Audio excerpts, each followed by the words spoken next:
खुलुमबाय दिनैनि गोदान भिडिअआव नोंथांमोनखौ गासिखौबो बरायबाय। गोबां लाइमोनफोरानो लक' पाइलट जानायनि सिमां दङ। थामहिनबा ट्रेन सालायगिरि एबा ट्रेन ड्राइभार जानो जोबोर गोसो। नाथाय गोबाङानो मिथिया दि माबोरै लक' पाइलट एबा ट्रेन ड्राइभार जानो हायो। ट्रेन ड्राइभार जानो थाखाय मा आनजाद होनांगौ, बेसेबां फरायनाय जानांगौ, आनजादनि सिलेबासफोरा मा बेफोरखौ गोबाङानो मिथिया। लोगोफोर, जों जिउआव बबेबा साख्रिखौ मोननो लुगैब्लाल' जाया। साख्रिखौ मोननो थाखाय मा आनजाद होनांगौ, माब्ला होनांगौ, एग्जाम पेटार्नआ मा, सिलेबासआ मा सोलोंथाइ लानांगौ, मा गुन थानांगौ, बेफोर गासिखौबो रोखायै मिथिनांगौ जायो। दिनै बे भिडिअनि गेजेरजों आं नोंथांमोननो फोरमायनो नाजागोन माबोरै लक' पाइलट जानो हायो एबा ट्रेन ड्राइभार जानो हायो।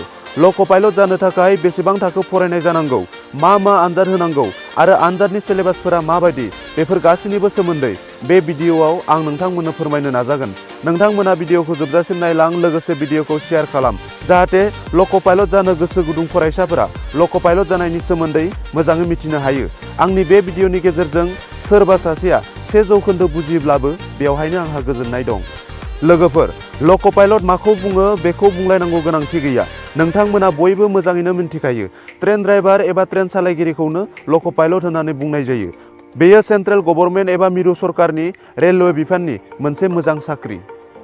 माबोरै लक' पाइलट जानो हायो बे बाथ्राखौ बुङोब्ला सिगाङावनो एसिस्टेन्ट लक' पाइलटनि बाथ्राखौसो बुंनांगोन। मानोना लक' पाइलट जानायनि थोंजों लामा जेबो गैया एबा लक' पाइलटनि थाखाय डाइरेक्ट रिक्रुटमेन्ट जाया। लक' पाइलट जानो थाखाय गिबियाव एसिस्टेन्ट लक' पाइलट जाग्रोनांगौ। बेनि उनाव सेनियर लक' पाइलट जायो आरो सेनियर लक' पाइलट जानायनि उनावसो लक' पाइलट जानो हायो एबा लक' पाइलट पस्टखौ मोननो हायो। बेखायनो बेवहाय एसिस्टेन्ट लक' पाइलटनि बाथ्राखौनो गुवारै फोरमायगोन। एसिस्टेन्ट लक' पाइलट जानो थाखाय सासे बिजाथिया रेलवे रिक्रुटमेन्ट बर्ड (RRB) आ खुंनाय एसिस्टेन्ट लक' पाइलट एग्जाम एबा ALP एग्जामखौ होनांगौ। बे आनजादा मोनथाम स्टेज एबा खोलोबनि जायो: कम्पिउटार बेस्ड टेस्ट एबा CBT-1, CBT-2 आरो कम्पिउटार बेस्ड एप्टिट्युड टेस्ट एबा CBAT। CBAT खौ साइक' टेस्ट होननानैबो बुंनाय जायो। मोनथामबो आनजादा अनलाइनाव जायो।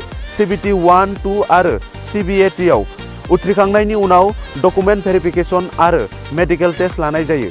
गासैयावबो उथ्रिनो हायोब्लानो एसिस्टेन्ट लक' पाइलटनि ट्रेनिंनि थाखाय सेलेक्ट जायो। मेडिकेल टेस्टआव सासे बिजाथिनि देहायारि थासारिखौ नायनाय जायो।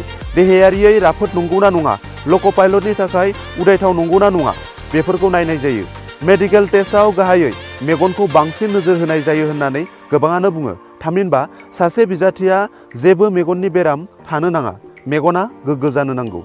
एसिस्टेन्ट लक' पाइलट जानो थाखाय सासे बिजाथिया खमैबो मेट्रिक आनजाद उथ्रिनाय जानांगौ। लोगोसे ITI कर्स जेरै mechanics, electrics, electronics, diesel mechanic, fitter, turner बायदि लानाय जानांगौ। ITI नङाब्लाबो इन्जिनियारिंआव डिप्ल'मा कर्स लानाय एबा bachelor of technology, bachelor of engineering लानाय जानांगौ। बैसोआ 18 बोसोरनिफ्राय 28 बोसोरनि गेजेराव जानांगोन। OBC फोरा 3 बोसोर आरो SC ST फोरा 5 बोसोर रेहाय मोनो। रेलवे रिक्रुटमेन्ट बर्डआ खुंनाय एसिस्टेन्ट लक' पाइलटनि एग्जाम सिलेबासनि बाथ्रा बुङोब्ला CBT-1 आव maths, general intelligence and reasoning, general science आरो जेनेरेल एवारनेस एन्ड कारेन्ट एफेयार्सनि सायाव सोंथि सोंनाय जायो। CBT-2 आव maths, general intelligence and reasoning, basic science and engineering, general awareness and current affairs, relevant trades बायदिनि सायाव सोंथि सोंनाय जायो। लोगोफोर, सिगाङावनो फोरमायखानाय जादोंमोन दि लक' पाइलट जानायनि जेबो थोंजों राहा गैया एबा खेबसेयैनो लक' पाइलट जानो हाया। लक' पाइलट जानोब्ला गिबियाव एसिस्टेन्ट लक' पाइलट जाग्रोनांगौ। एसिस्टेन्ट लक' पाइलट जानायनि उनाव सासे बिजाथिखौ सेनियर लक' पाइलटआव प्रम'सन खालामनाय जायो आरो सेनियर लक' पाइलटनिफ्रायसो लक' पाइलटआव प्रम'सन खालामनाय जायो।